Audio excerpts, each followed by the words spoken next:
Well, hello and welcome to another episode of Friday Night Chill with Will. I'm Will, and I hope you guys have been having a good week.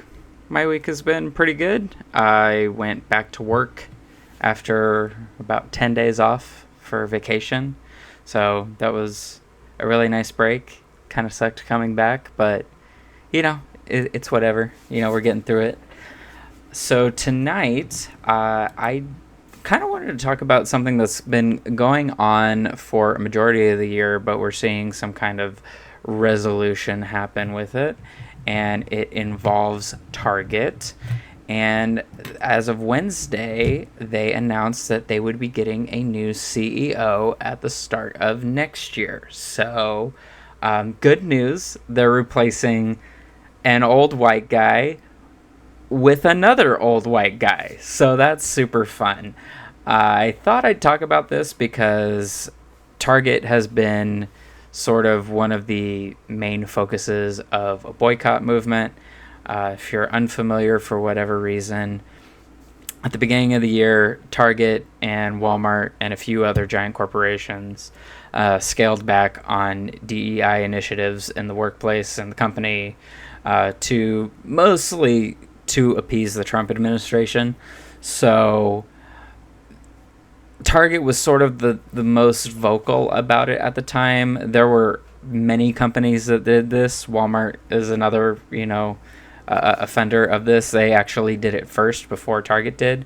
But I think what made Target's decision so egregious was Target always tried to paint itself as like an ally to marginalized communities, queer communities, all these things. Walmart never really did that. It's always sort of been like the assumption that Walmart is the store for rednecks and like Republicans. So Walmart's always kind of had that reputation, and Target always kind of rode the wave of being the better Walmart, the bougier Walmart.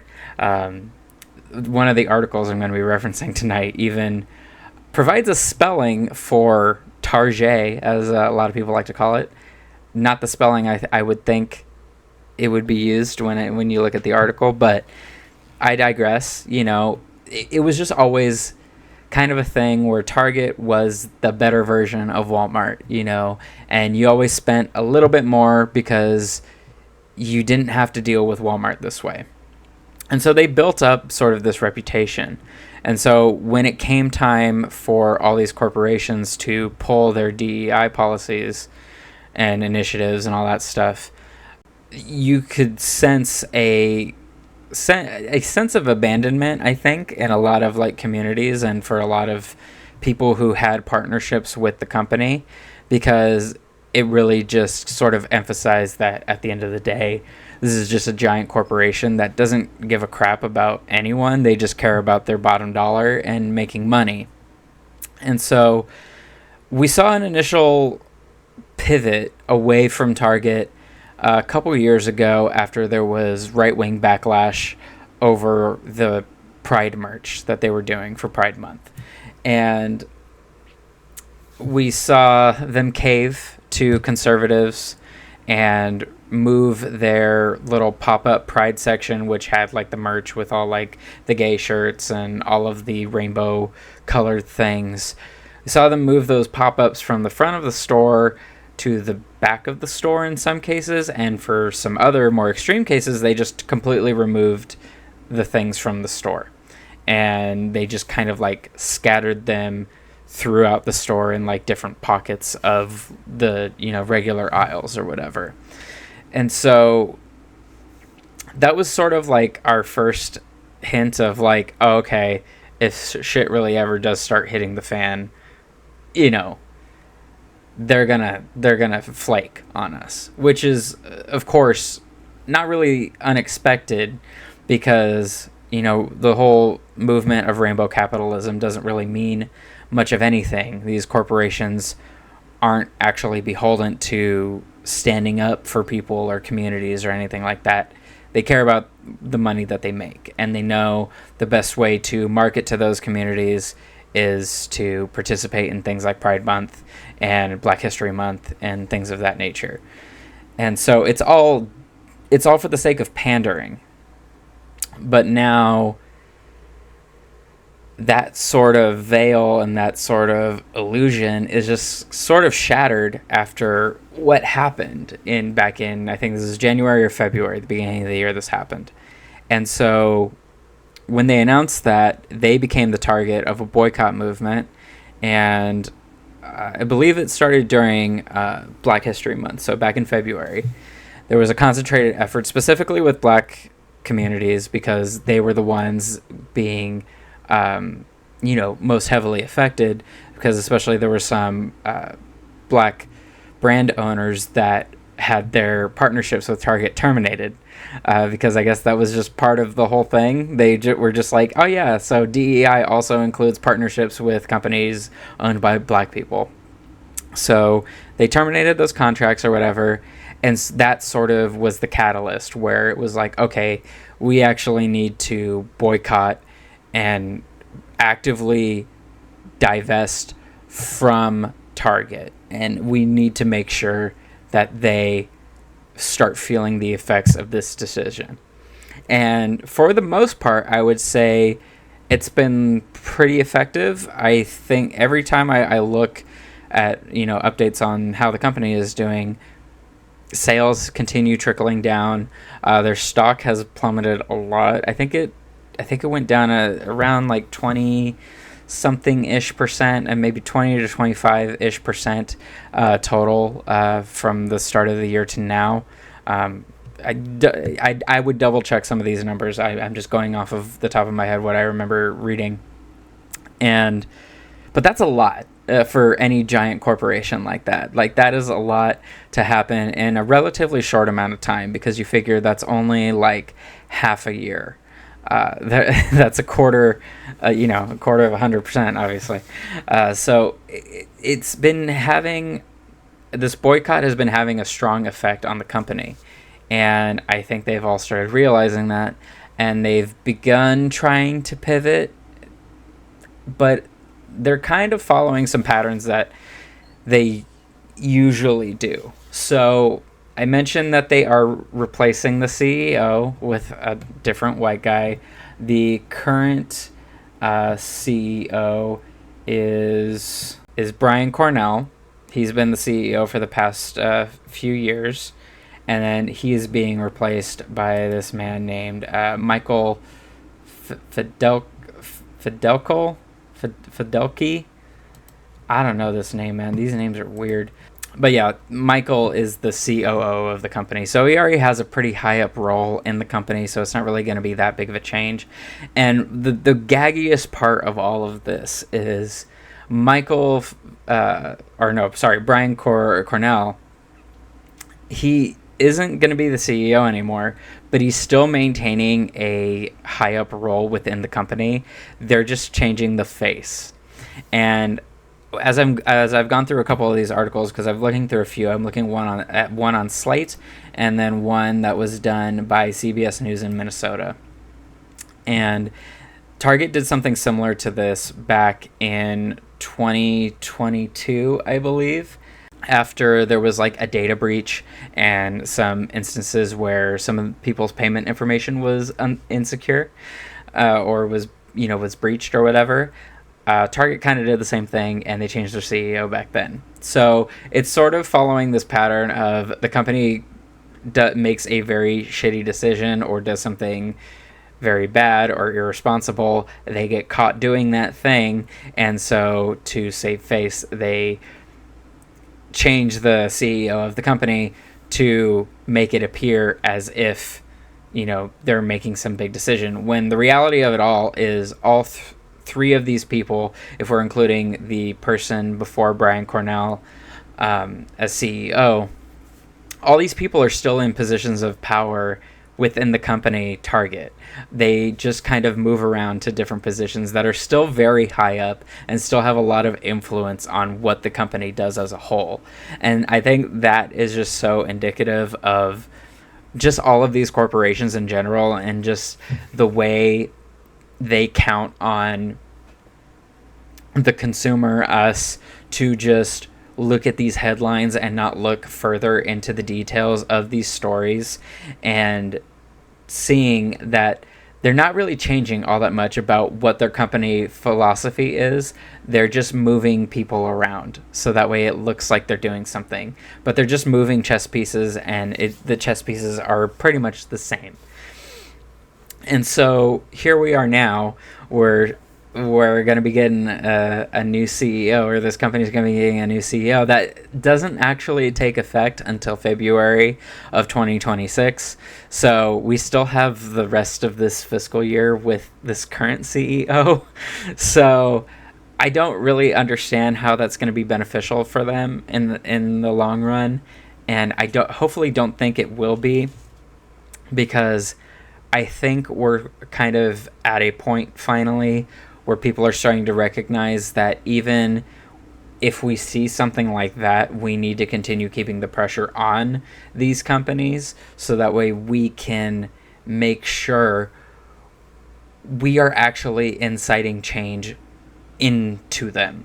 Because my guess is they are counting on us seeing this, thinking, oh, okay, they changed the CEO, let me go ahead and head straight back to Target. I guess it's okay to shop there again.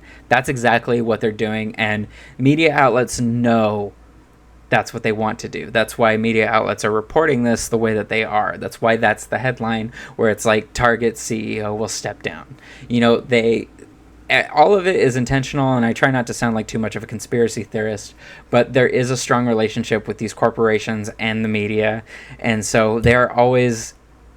These news outlets and corporations are going to have a spin on it, and it's not always a good thing. So, I think, the most important thing we can do now that this is happening, I think, is to continue keeping up the boycott. If you haven't been to Target since the boycott started, I would suggest continue boycotting Target. I personally haven't been since the boycott started. I think I walked in once because I just wanted to see what the layout of the store looked like. I think it was like back in May. It was a couple months after the boycotts had started. I walked inside and I took a look around just to see like what the layout of the store had been since the boycott started. Mostly what I could tell is there was a little bit less foot traffic than normal, but ultimately nothing really was changing all that much. So I think it's important in these moments that we continue to keep the pressure on these companies and continue boycotting them for what they're trying to do, because this shit just ain't right. And it's especially pathetic because like Target, even after getting caught up in all of the nonsense with Pride Month and all their Pride merch the past like couple years, they still tried doing Pride merch this year. And when I tell you some of that shit was the most not even well thought out, like I don't know what the fuck they did to do half of this shit, but it was just completely uninspired, totally just half-assed. They just slapped rainbows on shit and just tried to sell it to people, and people just weren't buying it. Like, it was so bad. I remember people taking video in Target and showing the little tags where they would usually have the story of the artist who contributed to, the design of the shirt or whatever the fuck. And instead of anything being there, it was just sort of that Laura Ipsum, word salad text that just is there to fill up a box. And if you're using like Adobe Design or InDesign, it just sort of like fills up the text so you can see what it looks like.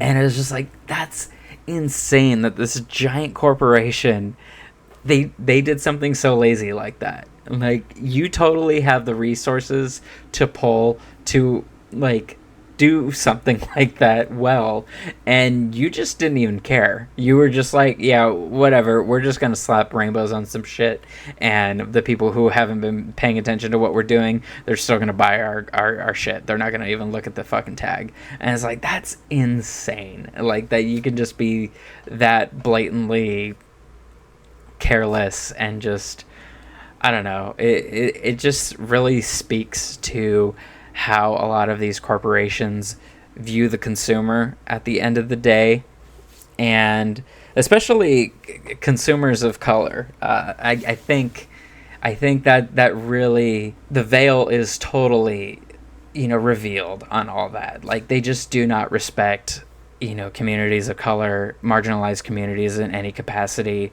They just think they can serve up whatever kind of slop, and get whoever will take a fucking paycheck to endorse it, and think that will get them sales.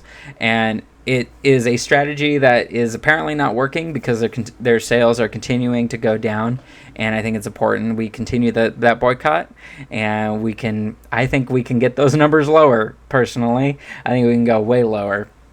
Now, when it comes to other retailers like Walmart, you have other ones like, all the big fucking corporations, right?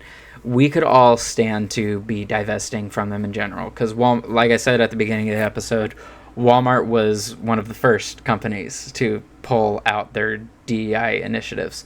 So we should definitely be keeping that same kind of energy onto Walmart and all these other corporations, except Costco. Costco's one of the good ones. They actually stood on business when that whole thing was happening with some of the other corporations. They were one of the first and few to actually say, no, we're actually just keeping our DEI initiatives. We don't care what the president says, which is, love that. I love when people stand on business. I think people should continue to stand on business and support companies like that, and as opposed to the Walmarts and Targets of the world. Do it where you can. Obviously, some of us are in financial situations, geographical locations. Our situations don't always allow us to participate in these things the way we would like to. But to that, I would say, do what you can to meet the causes where you're at. You know what I mean? If you need one specific thing from Target, just get the one specific thing, and then for everything else, get it somewhere else. You know what I mean? So, it's all about compromise. If you can't cut it out completely, figure out a way to minimize your visits to these, corporations. That's sort of my general thought process on the whole thing. So, I am happy, I guess, that this is happening. It doesn't really mean much at the end of the day, because they really just are shuffling white people in suits around at the company, and it's not going to really mean anything culturally for the company. It's not like none of the structure within the corporation is really going to change. I doubt it. Even when the CEO changes hands, I doubt this Michael guy is going to have any ideas that are very different from the previous CEO.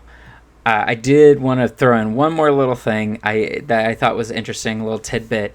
They did mention that earlier, I think within the past few years, they changed company policy to allow people on the board of directors to stay on it past the age of 65, which I guess wasn't a thing before. But of course it is a thing, because all these old people gotta fucking hold on to power and as best they can, no matter where the fuck they are. So it's happening in our government. It's happening within these corporations. They just fucking hate the idea of anyone younger than them taking over anything. And this is why millennials and Gen Z can't fucking have shit, man. It's fucking wild. But we still get blamed for everything. That's the part that's crazy to me. They'll do all this stuff, and somehow it always ends up being millennials and Gen Z's fault. But yeah, I digress. Anyway, all that to say, keep up the good fight with the boycotts if you're participating. If you haven't been because you're not sure of what has exactly been happening, I hope you would consider starting now. A lot of people would probably give you shit for waiting so long, but I'm sort of at the point with anything where I'm just like, look, I could give you shit for waiting till now to start boycotting this thing, but at this point, I would rather you just start. I would rather you just join us in standing up against these corporations, against these giant tech companies, and against whatever. You know what I mean? Like, if you are still on Twitter for whatever the fuck reason and you've decided to leave now, I'm glad you made that fucking decision to leave that fucking website, because it's fucking garbage and I don't think anyone should be on it. And the only thing these companies and corporations react to is when people don't use their shit. So there's now is as good a time as any to start, and I hope you will consider doing that. So anyway, thank you so much for tuning in tonight, you guys. If you like the episode, go ahead and give it a thumbs up, and if you're new to the channel, make sure you hit subscribe so you can see more episodes that I put out. If you want to keep up with anything else I got going on, you can follow me anywhere on the internet at Willie J. Co. If you would like to follow the show on Spotify or Apple Podcasts, please do that. And you can rate and review the podcast on all those things. You can even leave comments on Spotify. Yeah, all that fun stuff. So sorry, I sort of fumbled that outro. That was kind of weird. Anyway, thank you again for listening tonight, and I'll see you next time for another Friday Night Chill.